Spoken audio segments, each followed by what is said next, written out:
Hi, everybody. Welcome back to Superficial Spirit and my special series on Vancouver-based pop stars in my orbit. Listen, I know there's a lot of them out there, but I'm focusing on the ones that I know personally.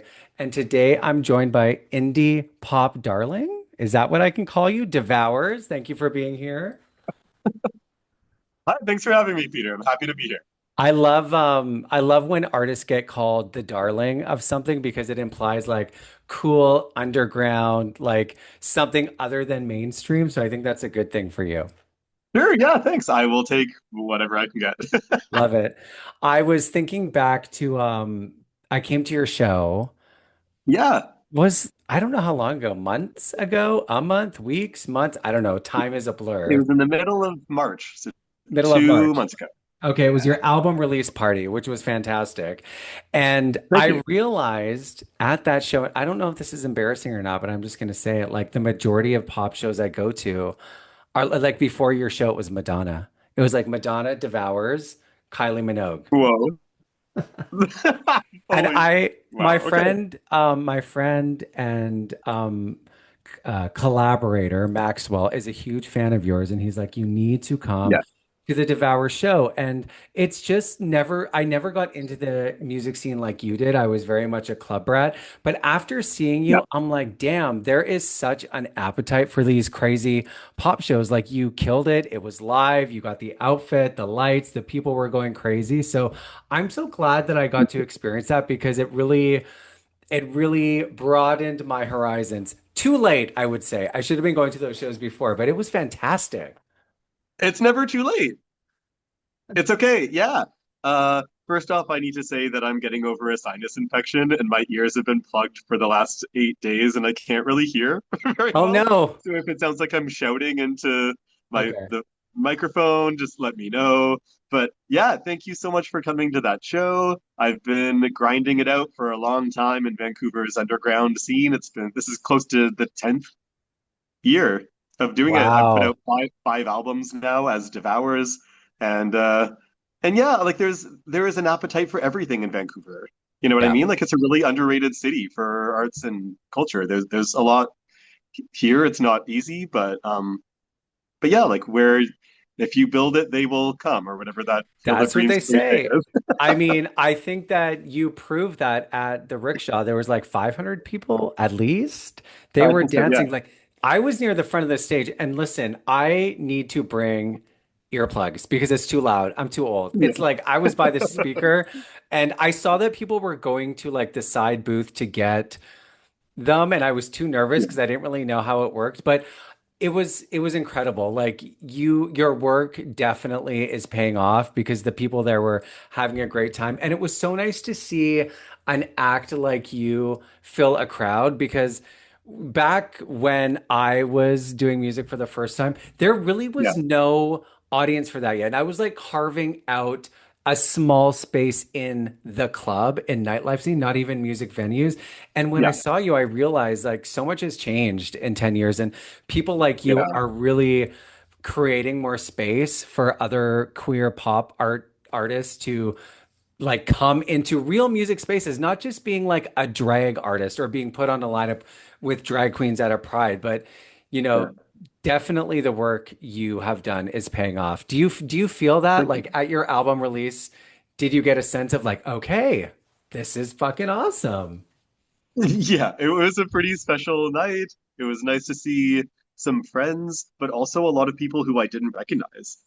So that's sort of like the level that it's gotten to, which is like pretty wild. It was very humbling. Yeah, like I've played hundreds and hundreds and hundreds of shows in Vancouver, and a lot of them aren't as glamorous as the one that you came to. That was a pretty special one for sure. But yeah, I agree with you that things have changed really quickly. When I started this project, I also didn't really have many like people to look to in Vancouver's music scene, basically none at the Yeah. time, and it's just wild to think of how quickly things have changed in pop culture, basically for the better. Yeah, You know what I mean? Like it's just like there are so many young people who don't even know any different. They're just like, yeah, I'm gay and it's awesome, and I'm 16, and I it's know. like, cool, wow, good for you. Like I'm a little bit jealous of them, but also it's like it's really nice to see that like yeah, I don't want to like ramble too much about it, but there's like this attitude that everything in the world is terrible and like going in a bad direction right now. And every so often, like I get caught up with that too, and I get caught up in the news feed and stuff. But then I think, you know what? Like there are a handful of things that are moving in a really good direction, and I think that Yeah, this is one of them. You know, like younger totally. people feel like they can actually be musicians in Vancouver's music scene and not have to like get into drag. I know it's complicated, but yeah, there Yeah. are different avenues for people. I think about being a, young kid, preteen, teenager in Alberta and, Yeah, looking to Britney because when like, the way that I felt was over the top and big, and I identified with the pop stars, Spice Girls, Shania Twain, Britney, but there for was sure. no one like me in Yeah, pop culture. And now, like for the kids coming up, there's like, even if they're not gay men, there's queer stories, there's queer artists, people like Chapel Roan who are gay and making creative art, and just their presence alone is like taking up space. Troye Sivan, um, yeah, yeah, it's completely different for the kids growing up. And I agree with you, the jealousy thing, because there was certainly a limit in our age group to at least the path that you saw as yeah, possible, right? yeah. Oh, totally. Yeah, good point. Yeah, I don't know if Yeah. I can add much else to that, but yeah, you're right. I remember I when I was looking at your bio for the first time, the artist bio on Spotify, you did name Britney as an inspiration, and I was Oh, surprised. totally. I didn't know. I mean, I don't know why I was surprised. I was pleasantly surprised. But tell me about like what Britney meant to you back then, and maybe is she still a part of your pop culture zeitgeist things that you think about when you're creating and putting on shows? Yeah, I don't know. Like, I just growing up, I was obsessed with like bubblegum pop, and was also a really angry teenager and loved like Slipknot and Korn and all of that stuff. What a And I combo. guess when you put those two things into a blender years and years later, it turns into something that I guess sounds a bit like Depeche Mode. I A lot of love people like Depeche I Mode. never even listened to Depeche Mode when I was growing up, but a lot of Yeah, people have told me that I sound a bit like Depeche Mode, which is really funny. But yeah. yeah, no, I mean I love like I don't know, it's hard to explain. Like I grew up listening to everything that Max Martin wrote, basically Yes. like, everything for Britney Spears, everything for NSYNC, Backstreet Boys, Robin, like early Robin records and stuff, and I love it. I've always had a sweet tooth, but I've also also been into like metal and punk music throughout my life, and I think that I've tried to sort of like like make a fusion of my those styles. Um, but yeah, with Britney, I wanted to ask you, what's one of your favorite Britney songs? Oops, I did it again. I have tattooed on my arm. Oh Um, my God, what? yeah. I mean, yeah, oops, I did it again in Any Man of Mine. So, Oh wow. oops, like I would say if you went to my Spotify, first of all, like look at this picture that's beside my computer. Like I am a huge Britney fan. I also have Paris Hilton. So these Yeah. are the things. So if you were to go on my Spotify and see like the top played Britney songs, it would be from her first album, probably like "You Drive Me Crazy," "Oops, I Did It Again," "Hit Me Baby One More Time," and then all the way to "Blackout," which is like "Piece of Me." Do you remember a song on Britney's first album called Born to Make You Happy?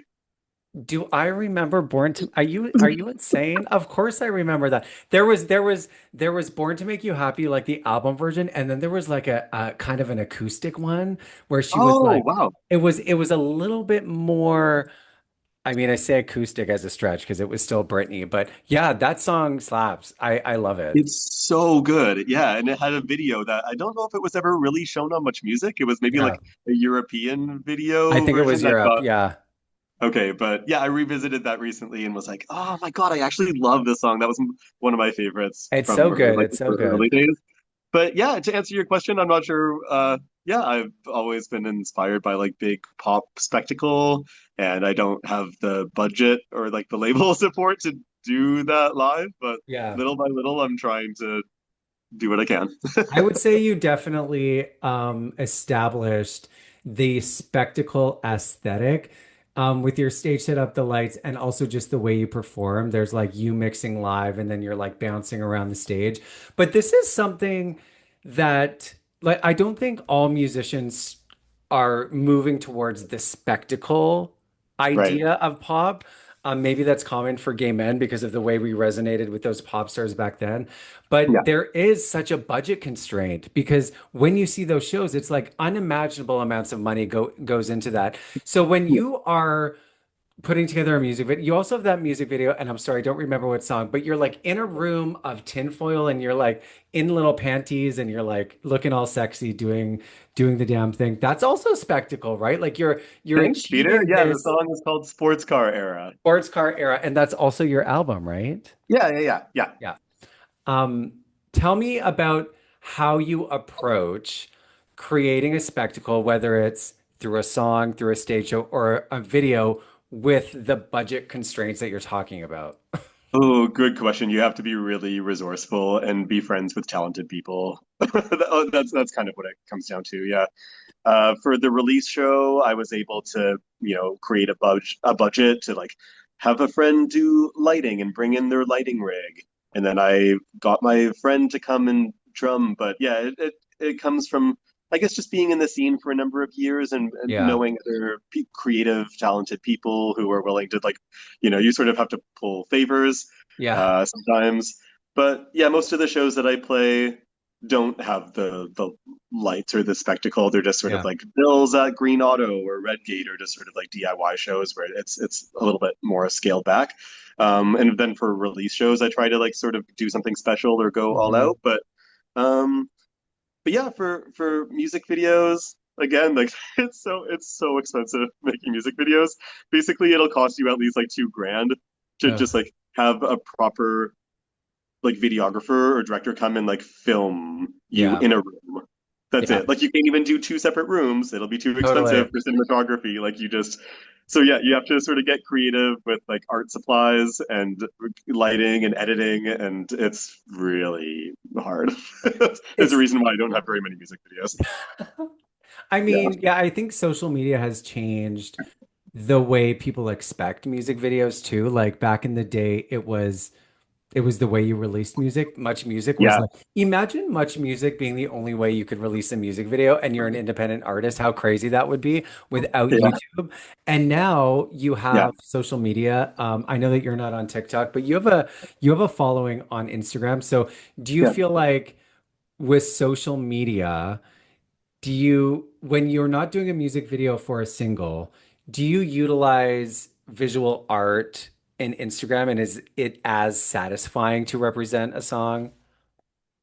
Um, yeah, I try not to like promote myself too much Hmm. because it feels gross. Like I don't know how to explain it. Like Yeah. there are lots of people in like the mainstream music world that just do it incessantly, and that's the Yeah. game. And they're just like that's fine. But I think that maybe from like the underground music community in Vancouver, there's an attitude of just like, oh, you're a sellout or you're trying to make it big, and that's gross. Oh, And interesting. so, yeah, that's a really tricky thing. It's like a tasteful line where I do what I have to when I'm promoting a show or when I'm expected to promote a show that I've been Totally. invited to. And like I sort of do what I have to, but don't get too much into like the game of constantly posting pictures and promoting. I just sort of do it when I feel like I need to. But with that said, I love photography. I love Photoshop and graphic design. I Yeah. do pretty much all of my own stuff. And so, yeah, it's like a whole other outlet to be creative and colorful. And Yeah. so yeah, I do actually enjoy that part as well. I'm kind of on the fence about promoting yourself being kind of cringe. Like, I get it. I've Yeah, represented artists, and it's like there is a line. There is a line between I want you to know what I'm working on and what I'm releasing, and then just every day there's something yeah. going on. But do you also feel like people in show business who are shameless and fame hungry, just like the momentum is different than if you are solely focused on, this is going to sound so bad, the art. Totally. Yeah. I mean, like there are lots of people out there who get addicted to the attention. I think that there have been a number of times over the last few years where I've had to question like what avenue I Mm, want to go down, because like whenever I do put out a song and it gets a good response or play a good show, it's like a drug, right? It yeah. feels amazing. So I'm not necessarily like better than those people or any different. Like I know how addictive it can be and how satisfying it can be to like get attention when we're in a culture where there's a million and one people trying to get attention at all Yeah. times. So like it's Yeah. really competitive. And I think that at the end of the day, yeah, I don't know. I've never really been someone who's like, even, when Facebook started in 2006 or whatever, like I was never someone who was constantly posting. I've always tried to make it be sort of like tasteful and curated and not get too, especially because my music is so personal. Yeah. And it's really weird having strangers come up to me and be like, "Oh, I know that time you bottomed with that person through your song," or something like that. And it's like there have been a few wow moments over the years of being like, "Whoa, Jeff, you're like really public," and it feels weird. Yeah. Um, and so yeah, like I guess I am one of those people who like wants to do it for the art. I just want to continue to focus on like I want to root myself in being a producer and an Yeah. artist, Yeah. Yeah. and like I'll show you what I want you to see occasionally, but otherwise like there's really I don't know, I just don't want to be famous for the sake of fame. I was just going to ask you if you were motivated by fame, but I think you answered No. that question. Yeah, it's not something you strive for if you get those moments. It's like, ooh, this feels good. But so does alcohol and so does drugs. Although I know Yeah. that you don't do either of those things. So fame Yeah. can be your devil. You Mm. mentioned being your music being very personal. And that is something that stood out to me on your show. Like you talked about mental health and COVID and how these Yeah. things affected you. Did you always approach your songwriting from that perspective, or do you think over the last 10 years you've been able to get more and more vulnerable? That's a really good question. Yeah. So I've been writing and releasing music since my late teens, basically. And I lived in Montreal for a few years in my early 20s and released a handful of full-length albums that no one heard or cared about. They weren't for Devours, but I had a different like stage name at that time. And I wanted them to be personal and sort of singer-songwritery albums, but I wasn't out of the closet yet, and I don't think that I really had enough like insight Oh, into life yet, like growing up a little bit sheltered, and I just didn't have enough sort of life experience. And so, yeah, I think that Devours wasn't necessarily like a huge left turn into I'm gonna completely change the way I write my music, but I think mhm. that I just kind of grew up a Yeah. little bit and I let myself feel and get heartbroken and come out to my family. There were just so many things that happened in my life in my 20s, whether it was like moving big cities or failing a number of times at a bunch of different things and trying relationships and getting dumped. And there was, yeah, a lot to draw from when I started Devours. And so yeah, like that's something that, a lot of musicians start their projects or bands when they're in their early 20s and Yeah. they have the drive and they might actually have the songwriting ability, but don't have a ton of like stuff to draw from. And so it Yeah. just took me a little bit longer, I think. You definitely got to a sweet spot. I mean, when you're meeting Thanks. people out, like after shows, you said people come up to you and say something about that's resonating with you, and that can be a little uncomfortable, like being that public. Yeah. How do you balance that public personal? Because Devours is obviously a stage name. So you consciously were like creating some kind of persona or character or just even a name that was different, but you're Yeah. also being very personal about your life. So do you, how do you manage that in your mind? I can't.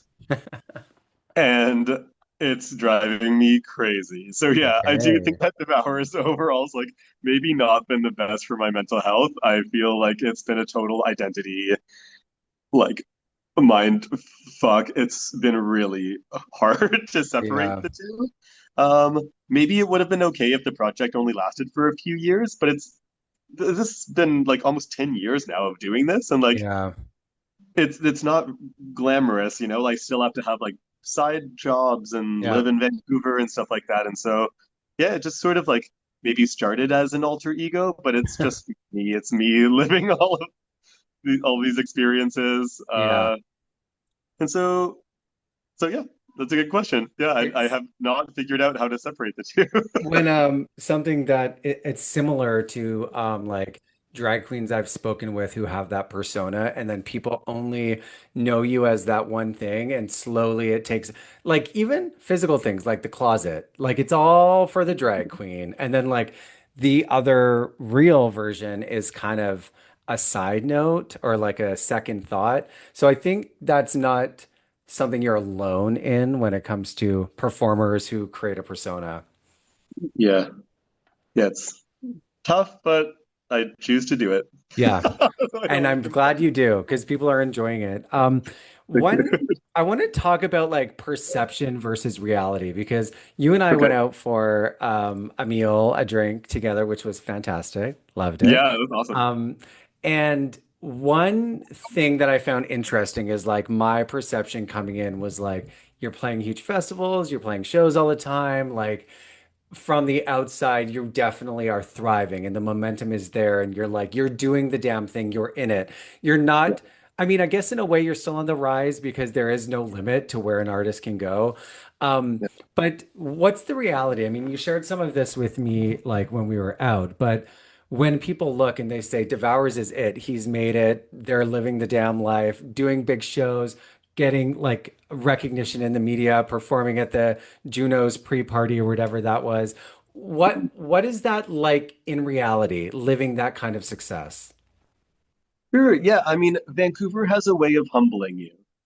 You know what I mean? Like maybe if we lived in LA or New York or something, then people would be a bit like, "Whoa, you're like a New York rock star or something." But I think that Vancouver, it's good in a way, right? Like you can't really have too huge of an ego in Vancouver. I feel like it's not necessarily seen as like, uh, you know, the epicenter like of the or the hub of like arts and culture in Canada even. Yeah. Um, and so yeah, Vancouver is very humbling. Like I just need to continue to have other jobs.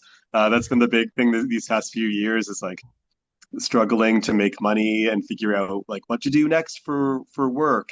And then like sometimes you get a bit of a hot streak and you get a lot of show offers and then people get tired of you and then a handful of months go by and you don't hear anything and you have to apply to more jobs. Like it's Yeah. so it's very very humbling. Like trust me. I think that one thing that I will say is that it was a little bit of a slow burn with Devours. It wasn't necessarily like an overnight Yeah. like I blew up and went viral on TikTok and now I have 100,000 followers. Like there was nothing like that. And so it there hasn't ever been a it's hard to explain. Like if something like that happened, then maybe I'd have a different perception on how Mhm. things have gone. But this has just felt like my life. It's been such a slow burn Yeah. through the years.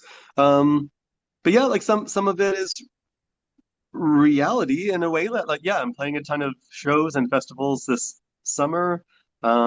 And so the ball continues to roll, but at the same time, I've never really gotten signed by a big label or anything. I've never had like a big song on Spotify.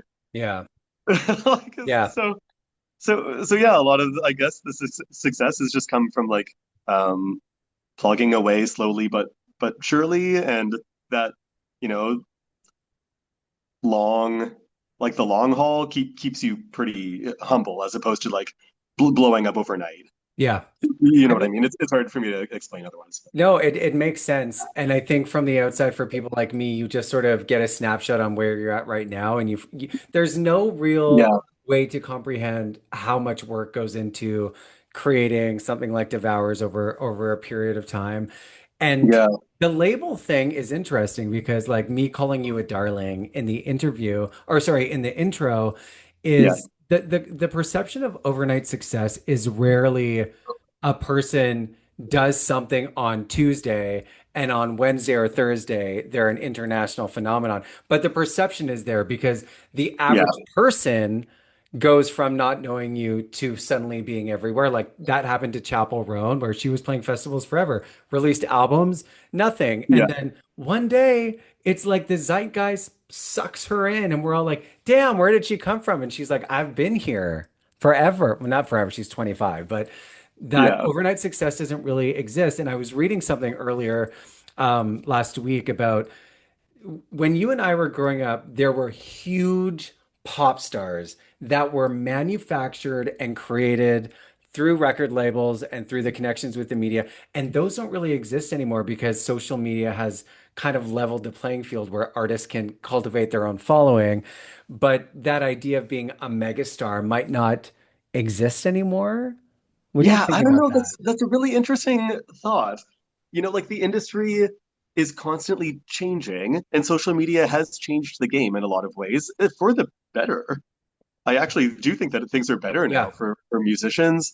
Um, but at the same time, like if you take Chappell Roan as an example, she was signed to a major label, then she got tossed, and then she was probably working at Wendy's for a few years. Yeah. And then I think that she was like Olivia Rodrigo's Opener. Yeah. opener for a while and was also on a label, and then her album came out on a label. And so like these people do have a lot of support. So much And so it support. wasn't like she was working at Wendy's and then her album went viral or something. Like these Yeah. people do. Yeah, so I agree. Like nothing happens overnight, but Mhm. there's so many strings to like what's actually happening behind the scenes in the industry where these people just need so for me, I'm grateful for whatever little things have come my way, but I'm not secretly sitting on this fact of like, oh, I've been working with a label, Yeah. I'm gonna make it big. Like there's just like there's been no, yeah, it's not happening. Is Like that behind the part of scenes. what you are hoping to attract or like actively cultivate is some kind of relationship with a major label? Yeah, not necessarily. Like I've worked with a small label at this point, and I don't want to say anything bad about it, but I think that yeah, like I think that I would rather just be DIY, like do it all myself because I can just retain like, all like creative control over stuff and not have to Mhm. really compromise on like release schedules and things like that. Yes. Yeah. Um, but if like Interscope came knocking, which they will probably not, um, they have such a big budget for like putting me on the road. Like would love to have like a European booking agent. Like these things are Ugh. really, really hard to get when you're doing it all yourself and you're financing stuff. And so to get to that next level, that next rung in the industry, you do kind of need like a pretty big label to get you the support that you need. And so yeah, it would be hard to turn it down at Yeah. this point. Do I feel like I plateaued years ago in Vancouver? Honestly, yes. And like Oh, so it is a little bit interesting. painful, to like see people surpassing me and to still be invested, but to just feel like I can't really get to that next level. But it is what it is, and there's so little that you can control in your career that it's just I try to do what I can with the opportunities that come my way. But yeah, it's hard. I'm putting myself in your position, feeling like I plateaued a while ago, but you just released an amazing album. You're still playing shows. H- How does that affect your approach to art? If you're internally like, damn, like I plateaued, I'm not the thing anymore, I'm too old, blah, blah, blah. Yeah. How does that affect your, I guess, drive to just keep going? Because a lot of people would be like, yep, I had my heyday. There was a moment where I was the damn thing, and that moment Yeah. passed, and now I am, looking fondly in the rear view mirror. But it sounds like Yeah.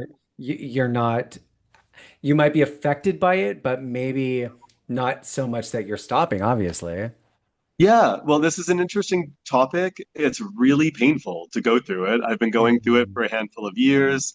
Um, it's maybe like being in a relationship, where like the Yeah. first few years are so like there's so much passion, and then 8 years into it, and you're just sort of in what feels like a boring marriage, and you're just like, well, it is what it is. Like it's really hard to keep something like so Yeah. strong, and passionate, and yeah, sometimes things just sort of level out.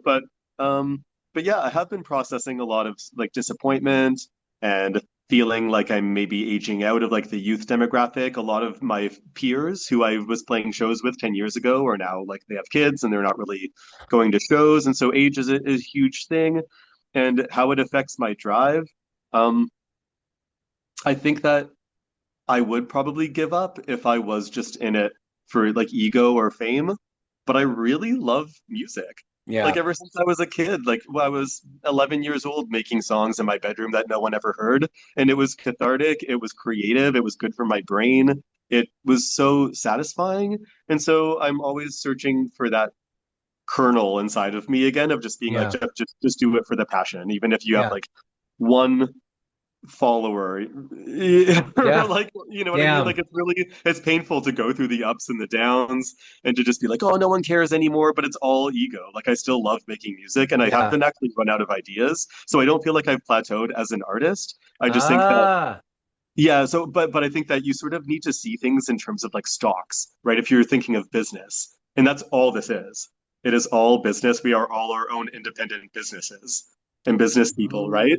And stocks Ooh. are always going up and down. Yeah. And so yeah, so it's hard like when you sort of feel like you're maybe yeah, like not going up anymore, but that's the case with everyone. Every single musician goes through it. Yeah. Everyone's at a different place in their journey and like sometimes you just need to start start a new project or start a new band. For me, Yeah. it's like playing with a drummer now. That's like creating a Ah. new angle. Yeah. And and yeah, sometimes I don't know. I could ramble about this I forever, love but it. I love what you said about you plateaued maybe in a like being at the top or some kind of commercial fame thing, but not as an yeah, artist, right? Like you even like the biggest stars go up and down. There is yeah, no there is no close to the sun forever and ever. yeah, absolutely, Yeah. yeah. And so, but yeah, I think that what you're left with at the end of all of this is just your love for music. Like you Yeah. have to really love doing this Mhm. because you won't have much else at the end of it. Most people just come Totally. and go out of your life. Yeah, one consistent thing that I hear from my friends who have made careers in entertainment in one, whether it's musician, acting, as a content creator, is the foundation has to be what you're creating. It has to be your art, Yeah, because if you are only doing it for attention and the attention goes away, then you will lose interest and you'll go somewhere else. And it can be like you get that one hit of attention, whether it's a viral moment or interest from a record label or a massive show or whatever it is, those are fleeting, right? And you yeah, can't hold them. They just escape. So my friends who are experiencing fame in a very varying ways are like, it's not what you think. yeah, It doesn't change your life. And if you don't have a foundation, then you basically there's nothing there. yeah, yeah. So You are sad. 100% right. Yeah. Although Lady Gaga did say that, in her early years, fame was an art, but it was a way for her to interpret her music. It wasn't like the pursuit of fame for fame. Although then there's like Madonna. Sorry, I'm like thinking about this out loud. No, Madonna it's was okay. very like focused on fame only, and I think music was a byproduct. Yeah. Oh my God.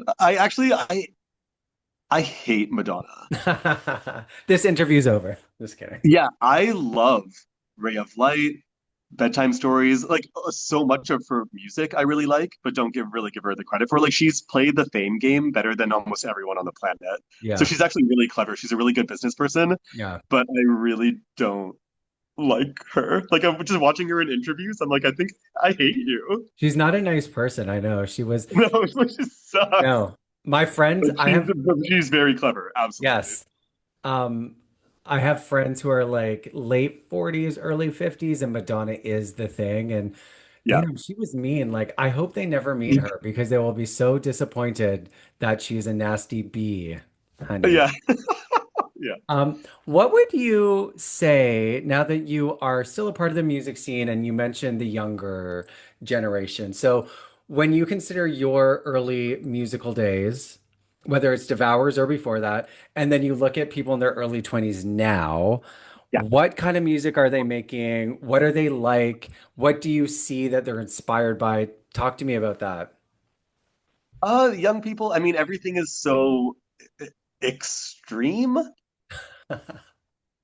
Yeah, like sometimes I forget how, if I think that I'm making something that's like really edgy, and then I'll listen to something that's like popular with young people, and it's just like crazy, crazy. It's like a 17-year-old, like black trans artist making like polka music that's mixed with like Norwegian metal. Oh You my know what I mean? God. Like I'm just coming up with a weird Yeah, example, yeah. but that's honestly like what the younger generation seems like right now. It's like Whoa. things have gotten so extreme, but it's awesome. Yeah. And so I sometimes, yeah, like what I consider to be, like edgy or whatever, I'm just like, oh my God, maybe I'm like losing touch. But yeah, younger people are awesome and they're making music that is great.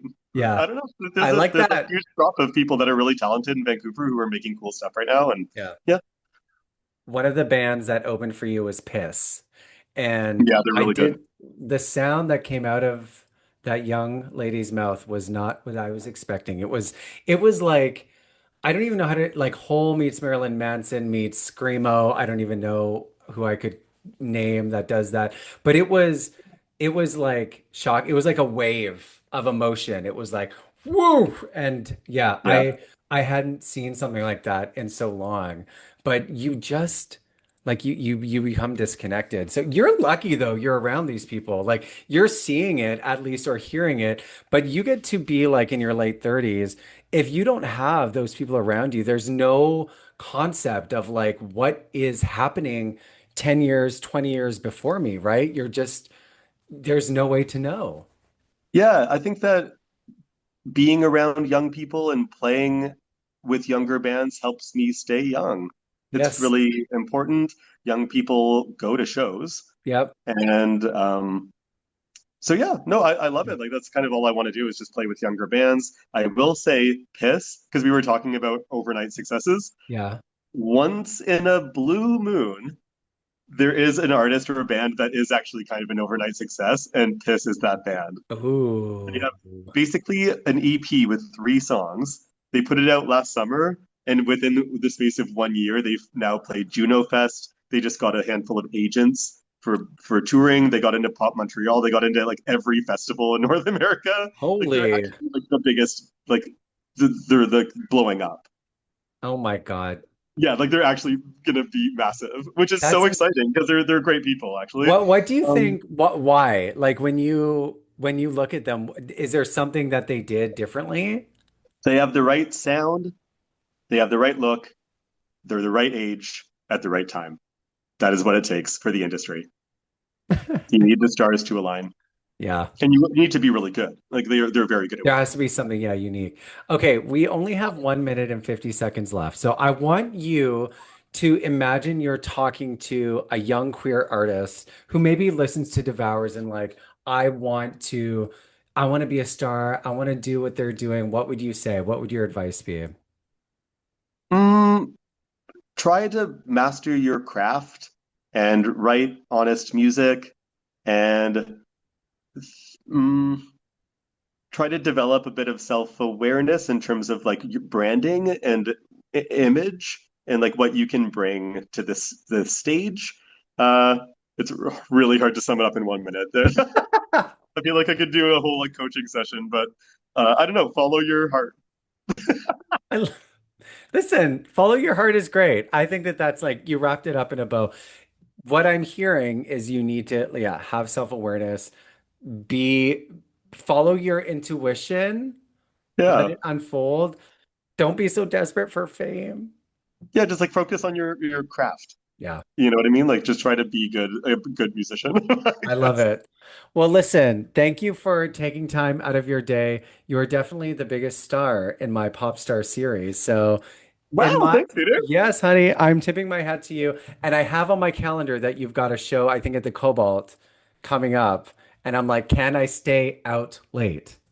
Oh, I, TBD. I don't even know. I think that one passed a few weeks ago. It was for a What? festival. It was for a No. festival, and I had to play at midnight on a Thursday. No, I have it in my calendar as like the 30th. Anyway, I'll talk to you about that offline. But thank you so Okay, much for being here. I'll talk to you soon. thanks. Okay, bye. Bye.